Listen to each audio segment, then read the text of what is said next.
Tension রে tension. Raghu, মহাব্বত তো দেখতেছি জেল থেকে বাইর হইয়া পাগলা কুত্তা হয়ে গেছে। শুধু পাগলা কুত্তা না ভাই, ও শেয়ানা পাগল হয়ে গেছে। ওই দিন কি করছে জানেন? জুতা নিয়ে আইছে আমারে মারার জন্য। তুই তো আমার মান সম্মান সব নষ্ট করে দিলি রে রঘু।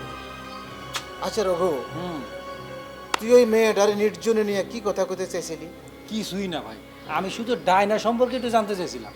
হ্যাঁ, আমি তো কিছুই বুঝি না। না, তুই একটা মেয়েরে নির্জনে নিয়ে এই কথা প্রস্তাব দিতে চাইছিলি, এটা আমার বিশ্বাস করতে হবে না? আপনি যাই কন ভাই, আমি কিন্তু ওই মহাবতটা ছাড়বো না ভাই। টেনশন রে টেনশন। মাথা ঠান্ডা রাখ রঘু। মহব্বত কিন্তু খেপা কুত্তার লাহান হয়ে গেছে। ওর কামড় থেকে সাবধানে থাকতে হইব। আমি তো ভাই অত হিসাব করে কথাটা কইতে চাই না।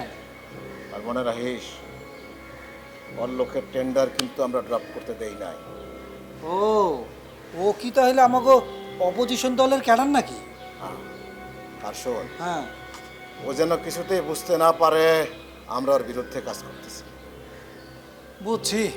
এই দলীয় কোন দলে আমার প্রেমের 12টাই বাজবো। মহব্বত সম্পর্কে তোর কোনো ধারণাই নাই।